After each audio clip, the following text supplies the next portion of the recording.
Eu quero passar para o Luiz Fernando, então. Luiz Fernando, que é diretor adjunto, né, da Direção Executiva da Confederação Nacional dos Trabalhadores em Educação, a nossa CNTE, também é coordenador da subsede do Sindiúte em Betim, além de diretor estadual, para que ele traga aí sua contribuição ao debate. E, na sequência, nós vamos ouvir os convidados e convidadas que estão aqui no auditório com a gente. Bom dia, Beatriz. Bom dia, Ana. Bom dia, Rogério. Bom dia, Zé Luiz. Queria, antes até de falar, mais especificamente, bom dia a todo mundo que está no plenário também, meus companheiros, minhas companheiras de trabalho, de labuta. Antes até de entrar no tema, dizer do quanto eu me senti constrangido pela fala que foi dirigida a você, Beatriz, e o quanto que a gente precisa entender esses posicionamentos machistas. A gente não nasce machista, a gente não nasce racista, a gente aprende a ser assim, a gente precisa desaprender. E toda vez que um homem faz isso com uma mulher, eu me sinto constrangido, acho que todo mundo se sentiu. A gente não pode admitir que uma pessoa sugira que a mulher teve um comportamento leviano, e no momento que a mulher vai responder a ele se vira, sai das costas, né? Então, isso é muito ruim. E eu, coordenando um sindicato que é majoritariamente feminino, tendo ao meu lado várias professoras, várias mulheres, eu não sou o que sou por mim mesmo, né? Você é uma grande referência para mim. Foi minha professora lá em Betim, no sentido de ensinar a importância da luta, né? Porque nós temos a mesma idade. Mas antes até de tomar posse na prefeitura de Betim, lá escolher minha escola, você estava lá com a fichinha de filiação. Então, a responsável é ela, né? De ter me trazido para o sindicato. Então, eu preciso dizer isso, sabe? Da questão do quanto que a gente precisa, enquanto homem, cada dia que a gente se levanta, rever os nossos posicionamentos, entender a situação do machismo e nos tornar feministas junto com vocês na luta contra o racismo e assim também contra toda forma de preconceito. Então, fica aqui o meu apoio e o meu sentimento de ter ficado constrangido. Acho que eu não poderia ficar em silêncio em relação a isso. Tendo feito essa discussão, o debate por nomeação em Betim, por concurso público, é muito antigo, né? Vem antes de mim. Você, enquanto esteve lá na coordenação do sindicato, lá em Betim, eu aprendi com você a fazer essas lutas, e com todos que me antecederam em Betim, né? A gente nunca tivemos aí na cidade de Betim uma política forte de concurso público, como nós temos, por exemplo, em Belo Horizonte.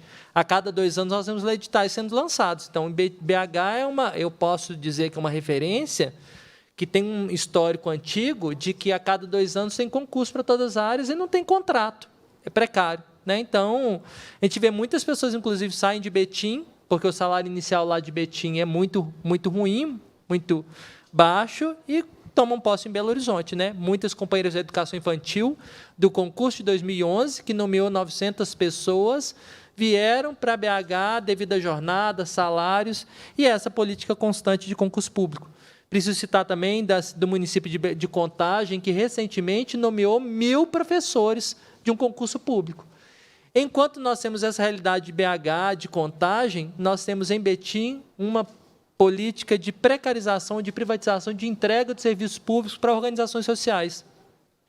E isso é absurdo, né? Porque quando a gente vem aqui discutir concurso público e nomeações, assim como a gente faz o debate lá em Betim, nas pautas de reivindicações, na audiência que nós tivemos na Câmara, nos espaços todos, nós estamos discutindo, sim, um direito subjetivo de uma pessoa que passou no concurso, que está diretamente afetada, sendo preterida, é esse o nome, por uma organização social, por uma terceirização, mas a gente discute também continuidade de serviços públicos, porque o que acontece hoje na rede municipal de Betim, com a DDS, hoje IDDS, a organização social, que antes está na educação, preciso dizer, está lá na Secretaria Municipal de Saúde, começou lá o processo de privatização, de lá irradiou para o município de Betim, para a educação do município de Betim, e de lá irradiou para o IPREMB. Hoje, o Instituto de Previdência Social do município de Betim também começou a fazer o processo de seleção de mão de obra via organização social.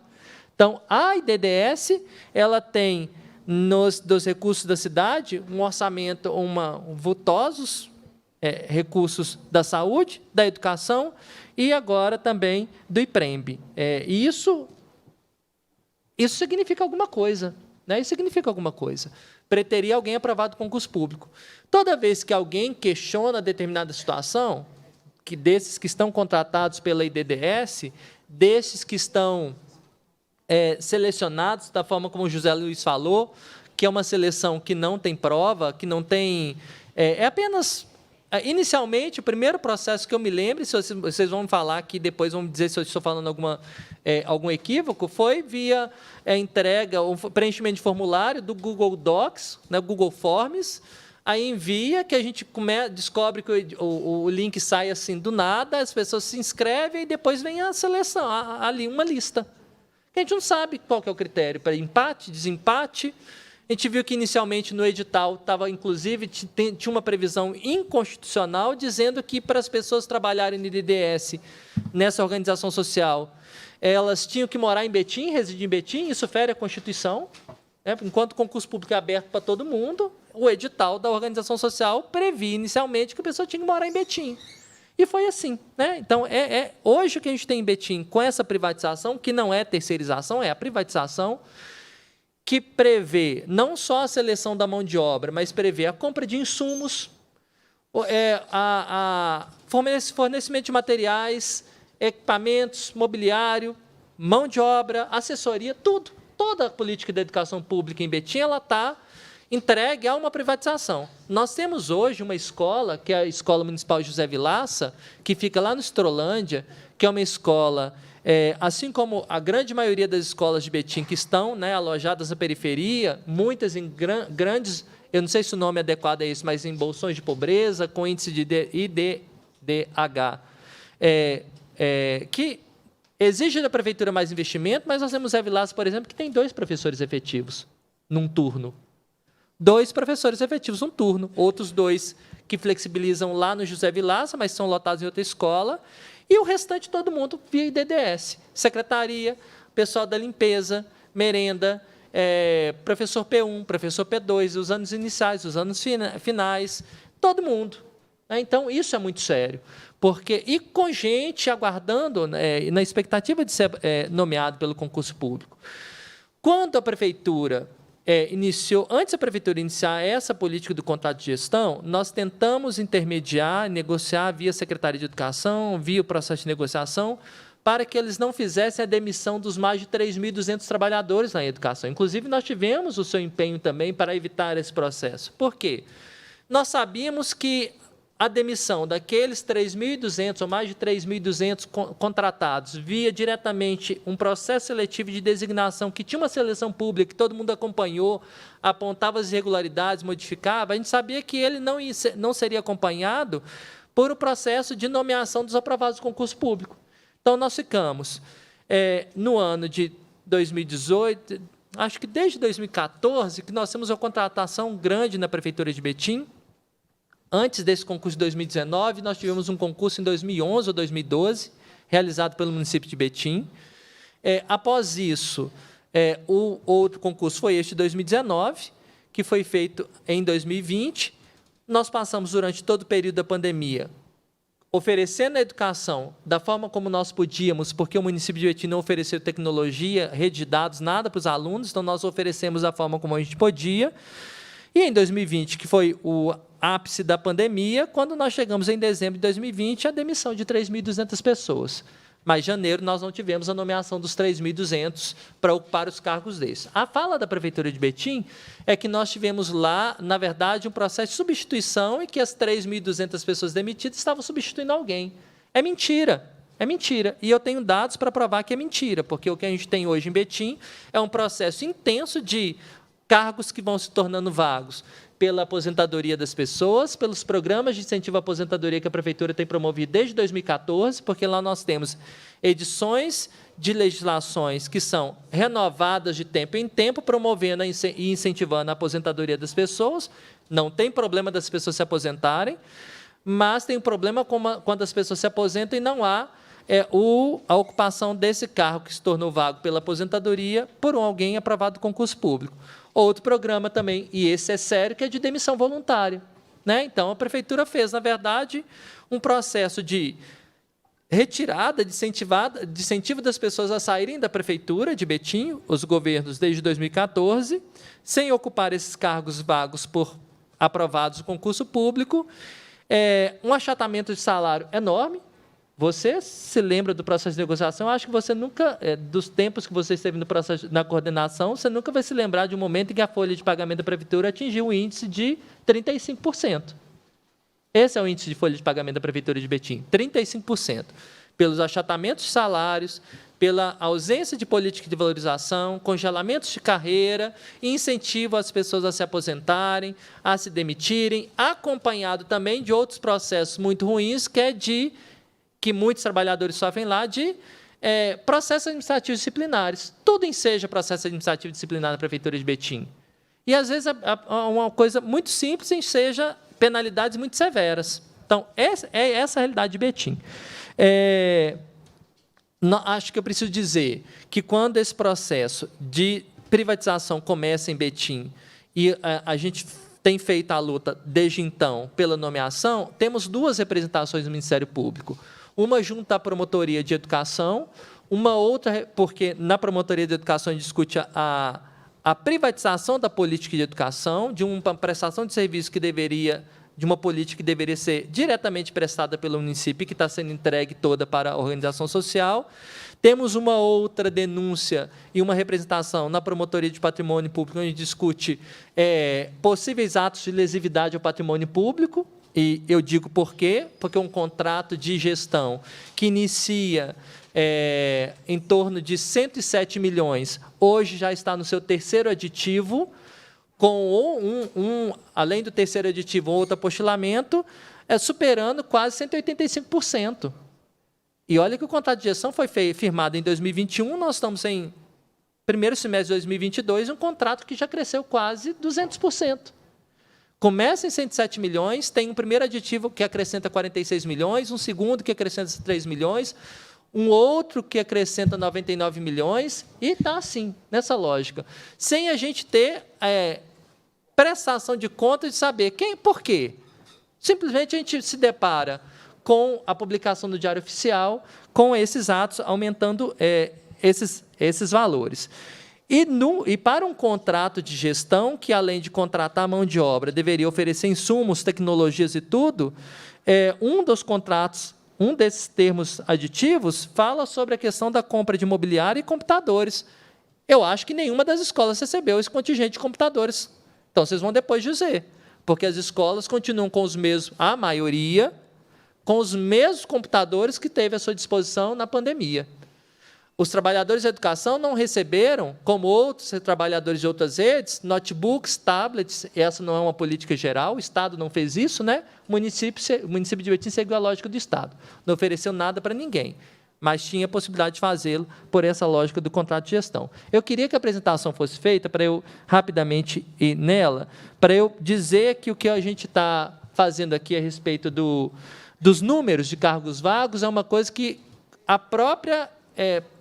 as próprias informações de sites que não são só o site da Prefeitura de Betim comprovam que há um grande número de cargos vagos, né? São prestações de informações que a gente localiza no portal da Secretaria de Acompanhamento dos Regimes Próprios de Previdência Social, no portal da Prefeitura de Betim, quando a gente confronta a folha de pagamento de 31 de dezembro de 2020 para a atual folha de pagamento, demonstrando que há uma redução do número de cargos contratados diretamente pela folha de Betim, além da própria lei, né? A gente pega a lei, o plano de carreira, as legislações que tem lá, elas falam o quantitativo de cargos vagos. A gente vai pegar a folha de pagamento, a gente vai ver que esses dados não estão lá.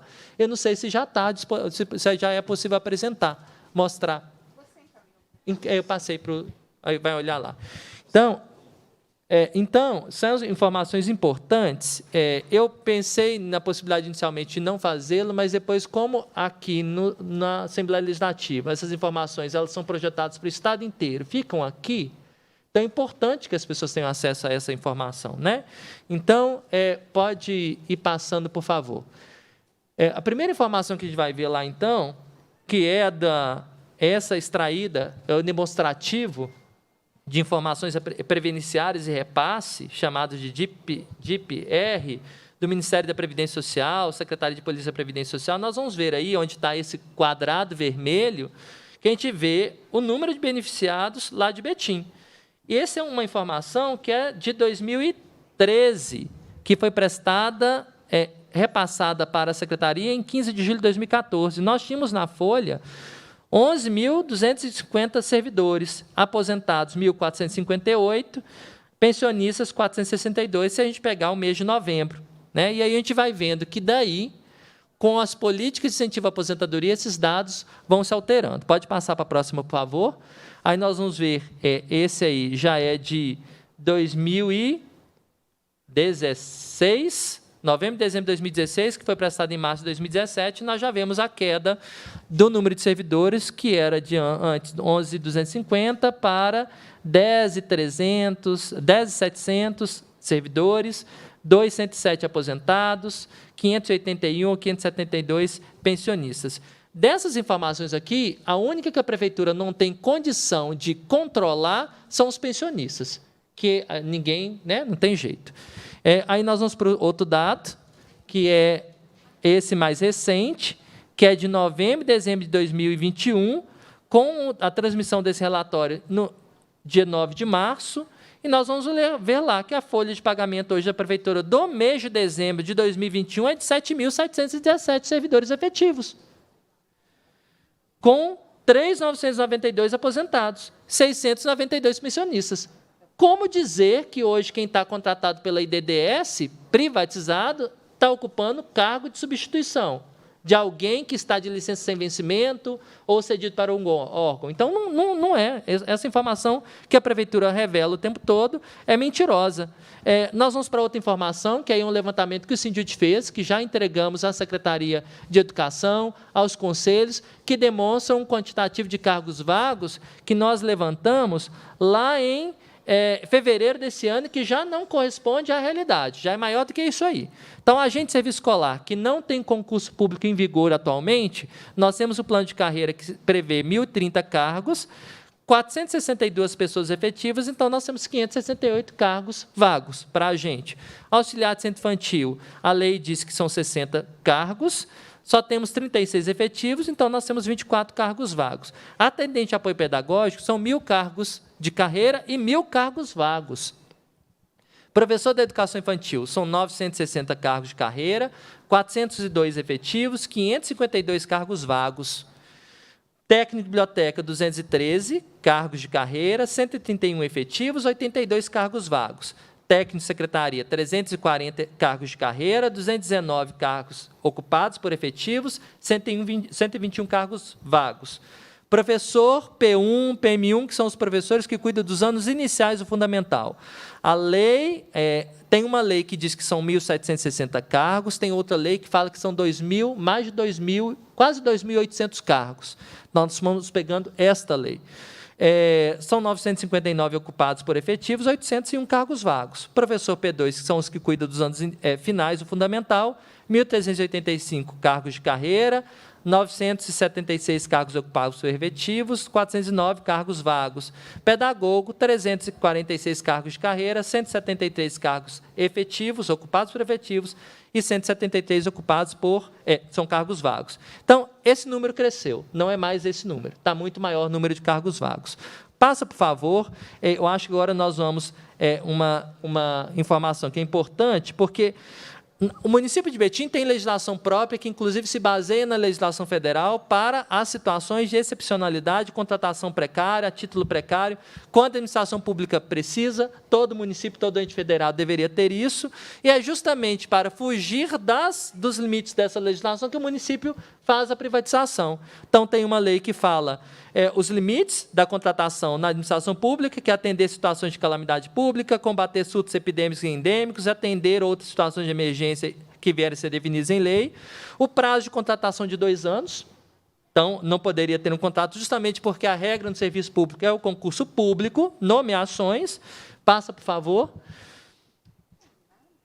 nós vamos ver que aqui faz algumas vedações e, inclusive, aponta alguns parâmetros a respeito de remuneração inicial dessas pessoas que são contratadas diretamente pela Folha, jornada de trabalho, férias, inscrição no regime geral de previdência. Hoje, quem está contratado pela IDDS não está dentro desse parâmetro da lei municipal. Então, a gente vê por que o município quer fazer essa situação. E o mais é que as pessoas que eram contratadas antigamente, por essa lógica, diretamente pela Folha, passavam um processo seletivo sério, concurso, seleção pública via prova, uma série de questões, né? Passa, por favor. Aqui, algumas informações que a gente, inclusive, aponta lá na representação do Ministério Público, que é justamente o descumprimento pelo município dos preceitos constitucionais. Então, o artigo 206, que fala que o município, a educação ela tem que ser ofertada com ingresso exclusivamente por concurso público de provas de títulos aos das redes públicas. Além disso, nós temos a previsão no artigo 37, nós temos também, lá no artigo 205, que fala da política e da educação, e aí alguns dados importantes para revelar que o município de Betim, eu acho que foi o Rogério que disse que não sabia dizer, enquanto conselho, se isso era econômico para o município ou não. Eu vou dizer que a privatização não é econômica. Então, a não ser no sentido de reprovar contas, né, do Fundeb pela questão de não aplicação do que diz a lei. Nós temos recursos do Fundeb em Betim que cresceram assustadoramente, dada a política do Fundeb de elevação do custo aluno-qualidade, que, aliás, é a mesma que vincula também os reajustes do piso nacional, né? Então, nós saímos lá de 2017, pode pular, por favor, de 181 milhões recebidos diretamente pelo município de Betim para 2021, 331 milhões. Se eu pegar ao longo da história os recursos do Fundeb, cresceu mais quase 200%. Né? Então, pode passar. Nós vamos ver que esse crescimento lá em Betim é de cerca de 80%. O único ano que nós temos lá em 2017, eu acho, 18, tem uma redução, mas é por causa da retenção do Estado de recursos, né, e que isso já foi regularizado. Tem aqui conselheiros do Fundeb, pode dizer que a Prefeitura já está recebendo esses recursos que foram retidos. Acho que eu vou lá para a próxima página, para ir terminando. Betim, município de Betim, encerrou o ano de 2021, começou o ano de 2022 com 102 milhões de recursos de dinheiro da educação em caixa, sem nenhum resto a pagar. Já podia ter dado o reajuste do piso lá em janeiro. Não fez porque não quis. Podia ter nomeado, porque tem recurso para nomear e bancar a folha dos pagamentos daquelas pessoas que estão na expectativa de serem nomeadas. Pode passar. Nós temos aqui, de créditos do Fundeb, de janeiro, fevereiro e março, que supera os mesmos recursos, os valores recebidos pela Prefeitura de Betim nos meses de janeiro, fevereiro e março do ano passado, o que significa que é possível fazer a nomeação das pessoas, não é falta de dinheiro. O problema não é falta de dinheiro, pode passar. Temos o nosso levantamento, é que até o dia 8 de abril de 2022, o saldo atual na conta do Fundeb superava a casa dos 123 milhões. Pode passar. Eu termino dizendo que, do ponto de vista das nomeações, lá em Betim, é um prejuízo enorme para nós, diretamente, e para todo o município, porque isso também dá um grande impacto no regime próprio de previdência social, que, como você acompanhou, Beatriz, há uma política crescente de retirada de mão de obra da folha, de servidores efetivos, não há ingresso. Isso vai, em algum momento, a Prefeitura vai querer implantar uma reforma da Previdência que vai açoitar os aposentados e as aposentadas, que já se aposentam com salários muito baixos, e que, diante de uma política de ausência de valorização dos servidores, avilta os bolsos de todo mundo, porque nós estamos num país em que o gás hoje custa R$ 120 ou mais, o pacote de café custa R$ 16, e aí por aí vai, arroz, feijão, né? É o dinheiro da educação, é o salário do serviço que a gente presta em Betim, que paga as nossas contas. E a gente tem em Betim uma política de escateamento, de privatização, de arroxo salarial, de estrangulamento, e a gente termina perguntando e dizendo que a Prefeitura de Betim oferecer um reajuste de 11% para nós, enquanto o reajuste do piso é de 33,24%, e que o prefeito de Betim nos deve ainda 22,34% de reajuste do Fundeb, deve, assim, muitas nomeações, deve muita política de concurso público em Betim e de valorização da educação. Muito obrigado. E desculpa pelo tempo. Nós que agradecemos, Luiz. Obrigada pelas considerações e pelo debate.